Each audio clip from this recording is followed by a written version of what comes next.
Dans un premier temps, il l'a nettoyé en l'état. Hein. Dans la convention, on s'arrêtait là. Hein. On vous la nettoie dans l'état et on la repose en l'état.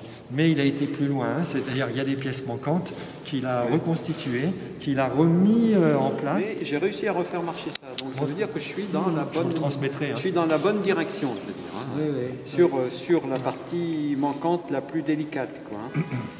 On souhaite que cette horloge ne soit pas exposée dans l'église, ça se fait souvent, qu'elle ne soit pas exposée par exemple au château de Montauban, ça pourrait être une idée qui viendrait en réunion. Hein. Nous, on souhaite qu'elle revienne dans sa chambre. C'est là qu'elle a un sens. C'est là qu'on comprend pourquoi elle était là, etc. Donc en la remettant là-haut, ça garde un sens. Imaginez après nous, les gens reprennent le projet dans 100 ans. Si l'horloge est quelque part, ils comprennent plus. Elle est là-haut, elle a un sens. Ça, c'est notre truc. Il y en a beaucoup qui vous diraient non, il faut la rendre visible. Bon. Alors, autour de ça, il y a un autre projet aussi, c'est de redémarrer le cadran. Vous avez, vous le voyez, ce cadran en bois. C'est l'aiguille. Ça, c'est propre au XVIIIe siècle. Hein, c'est quand même rare en France. Hein. Donc, nous, cette aiguille qui est immobile et qui est certainement celle d'époque. Parce que la chance, c'est qu'ils ont fait, comme ils ont fait le clocher là, tout ça, c'est resté abandonné en place. Souvent, on démontait pour mettre le nouveau. Mais vous avez tout en place.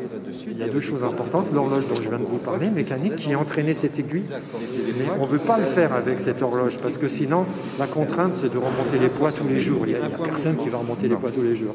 Donc c'est pour ça que l'aiguille, on va la dissocier de son mécanisme. Et on va la faire tourner avec une motorisation moderne. Électrique, c'est automatique et tout. Vous avez déjà l'horloge, vous utilisez si possible la même horloge qui est déjà là. Hein. Donc il n'y a plus qu'à mettre un petit moteur. Alors ça il faudra le prévoir. Le moment venu, ça, dans la convention, on a mis que ça se passerait avec les sociétés. Quoi. Il y a des choses qui sont difficiles à chiffrer parce que c'est pas du standard, ce ne sont jamais des problèmes. Non, mais c'était l'accès par l'extérieur ou l'intérieur? De l'extérieur, accès par l'extérieur. Et donc on revient par le clocher, on peut accéder sur la toiture. Sur la toiture, et après il faudra mettre un petit échafaudage. Oui, c'est ça, un petit échafaudage, c'est ce que je regarde encore ce matin. Si on a la chance que le cadran soit en bon état, donc on va espérer que ce soit le cas, on se limiterait après à l'achat des fournitures et là ça baisserait considérablement les coûts. Ce qu'il nous faut, c'est la minuterie de cadran, le reste de pignon, on se le fait. Ça, on peut le faire, c'est pas compliqué à faire une cage. En fait, en maçonnerie, c'est la pierre qui est entaillée avec la forme du nez de marche. Ah oui, c'est donc, quand on pose le pied, il y a un décalage automatiquement. Voilà, mais nous, on n'a pas d'exigence. Vous faites dans les règles de l'art comme vous le sentez. Il y a possibilité de combler avec du mortier, avec de la chaux et du ciment blanc, et de ne pas mettre les nez de marche en bois. Ça sera donc on modifierait l'aspect d'origine. C'est pas un peu casse-gueule, non? Le mortier, ça risque pas de se fracturer dans le pied? Il y a à peu près 16 cm d'appui sur 2,5-3 de hauteur, je pense. Ça peut tenir. C'est envisageable aussi, mais c'est plus l'aspect d'origine. Donc il n'y aura plus les nez de marche comme il y avait. Ne faites pas un escalier royal. Désolé, les grillages. Il n'y a plus d'oiseaux qui rentrent. Là, il n'y a plus de sauf qu'il n'y a pas une trappe de visite. C'est ce que je dis. Mais il n'y a pas les pigeons pour l'instant. Mais de toute façon, on ne nettoierait pas s'il y avait des pigeons. Il y avait les gros rapaces au début. Voilà. Oui, les rapaces. Ah oui, on avait trouvé un énorme rapace. Ah bon? Je ne sais pas si c'est pas un aigle de Bonelli qui était dedans, mais il y a de ça 15 ans. Ah bon? Oui, je me rappelle quand j'étais. Il y avait niché là-haut. Bah oui, mais c'était ouvert. Hein. Oui, bien sûr. Il est rentré, il était venu mourir là. Pour tout ce qu'on voit là, finalement, c'est historique.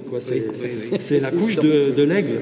Alors on le laisse. C'est historique. Alors on le laisse. Tous les trucs, c'est historique. Non, mais il faudrait prévoir une trappe de visite pratique. Mais même que pour vous, pour accéder... Une trappe de visite, c'est quoi? Oui, bien sûr. Eh ben, c'est les services maintenant, s'ils ont besoin d'accéder au-dessus, pour aller couper les herbes et tout ça qui poussent sur vos murs et tout ça. Même il faut qu'on puisse. Pour le moment, il y a des grillages, mais ils n'ont pas été prévus avec une trappe de visite. Donc autant, il faut tout redémonter. C'est fastidieux. Alors que si on a une trappe de visite, c'est prévu, on enlève 4 vis, on sort. C'est vrai que c'est des impressions sauvages qui poussent. Parce que ça doit faire des douleurs. Si ça se voit de la rue. Oui, parce que ça fait une cause d'infiltration. Puis c'est pas joli, quoi. Ça peut être cause d'infiltration, ça dépend ce que c'est. Oui, ça correspond aux infiltrations qu'il y avait là, non? Oui, il y a des... On ne sait pas si c'est neuf ou récent. Ouais, tu penses à la trappe de visite. On ne sait pas si c'est neuf ou récent. Oui, on sort. Pas tout enlever. Ah oui. Sur la base d'enlever la première grille et de faire un passage avec mettre un cadre et une grille.